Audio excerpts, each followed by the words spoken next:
மார்கழி திங்கள் மதி நிறைந்த நன்னாளாய். மார்கழி திங்கள் மதி நிறைந்த நன்னாளாய். நீராட போதுவீர் போதுமினோர் நேரிழையீர். நீராட போதுவீர் போதுமினோர் நேரிழையீர். சீர்மல்குமாய் பாடி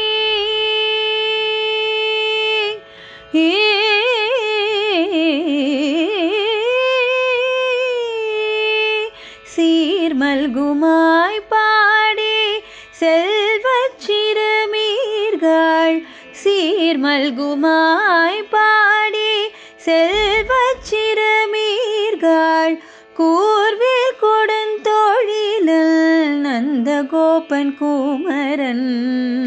கூர்வேல் கொடுந்தொழிலன் நந்தகோபன் குமரன். ஏராந்த கண்ணி யசோத இளஞ்சிங்கம். கார்மேனி செங்கண் கதிர்மதியம் போல் முகத்தான். நாராயணனே நமக்கே பறை தருவான். நாராயணனே நமக்கே பறை தருவான். பாரோர் புகழ படிந்தேலோரெம் பாவாய். பாரோர் புகழ படிந்தேலோரெம் பாவாய்.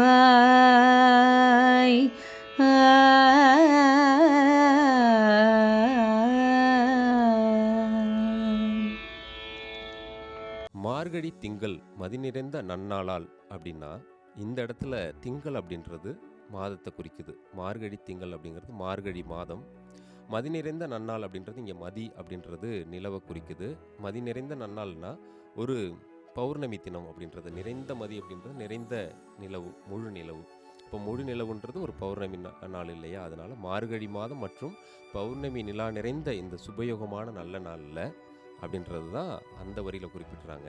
அதற்கு அடுத்த வரியில் நீராட போதுவீர் போதுமீனோ நீரிழையீர் அப்படின்றது அழகிய ஆபரணங்களை அணிந்திருக்கும் பெண்களே நோன்புக்காக. இந்த இடத்துல நோன்பு அப்படின்றது புனித நீராடலுக்காக வருவீர்களாக அப்படின்றத சொல்கிறாங்க. அதே போல் சீர்மல்கும் ஆய்ப்பாடி செல்வ சிறுமீர்கால் அப்படின்றது எதை குறிக்குது அப்படின்னா செல்வம் நிறைந்து விளங்கும் ஆய்ப்பாடியில் உள்ள பாக்கியம் பெற்ற இளம்பெண்களே அப்படின்றது தான் அந்த வரியில் குறிப்பிடுறாங்க.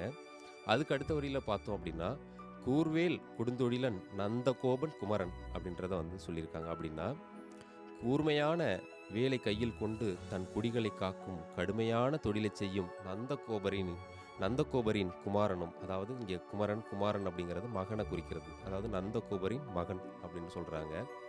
அதற்கு அடுத்த வரியில் ஏறார்ந்த கன்னி யசோதை இளம் சிங்கம் அப்படின்றது யசோதையின் இளம் சிங்கமும் அப்படின்றது சிங்கக்குட்டி அப்படின்ற மாதிரியான பொருளில் அது சொல்கிறாங்க இளம் சிங்கம் அப்படின்னு.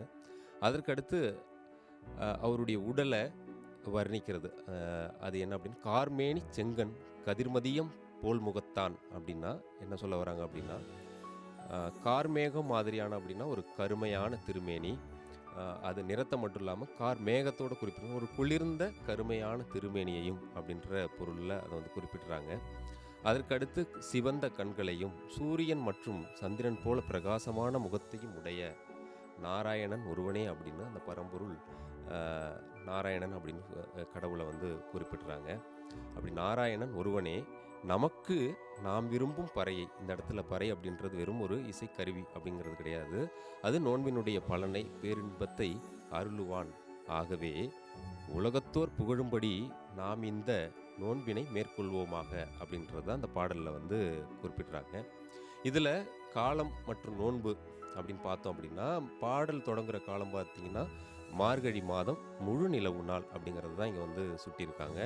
இங்குள்ள நீராடல் அப்படிங்கிறது வெறும் குளியல் அல்ல, அது பாவிப்பெண் நோன்பு என்னும் ஒரு ஆன்மீக விரதத்தை அது வந்து குறிக்குது. அதனால் அந்த நீராடல்ன்றது சாதாரணமான குளியல் போல அதை நாம் நினச்சிடக்கூடாது.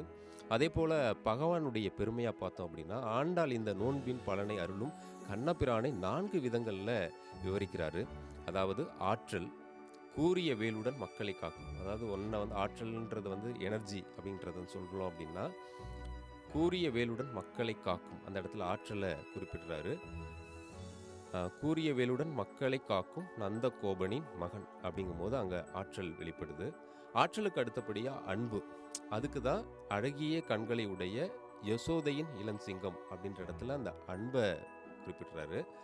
அதற்கு அடுத்து பார்த்தோம் அப்படின்னா திருமேனி அப்படின்னு சொல்லும்போது, கருமேகம் போல் குளிர்ந்த உடலும் செங்கமலம் போன்ற கண்களும் சூரியன் சந்திரன் போல பிரகாசமான முகமும் கொண்டவர். அதாவது அவரது அழகு காந்தமாகவும் கருணை நிறைந்ததாகவும் உள்ளது அப்படிங்கிறது தான் அங்கே பொருள்படுது. அதே போல பரம்பொருள், இவர் வேறு யாரும் அல்ல, நாராயணன் என்னும் முழுமுதற் கடவுளே. இங்கே பறை அப்படின்றது பலனை குறிக்கிறது. இந்த பறை அப்படிங்கிறது நோன்போட முடிவில் வாசிக்கப்படுற கருவி மட்டும் கிடையாது. அது ஆண்டாளின் ஆழமான நோக்கம், பகவானுக்கு என்றும் கைங்கரியம், அதாவது தொண்டு செய்து வாழும் பேரின்பமே ஆகும் அப்படிங்கிறது தான் இந்த பாடலில் நம்ம தெரிஞ்சுக்கக்கூடிய பொருள்.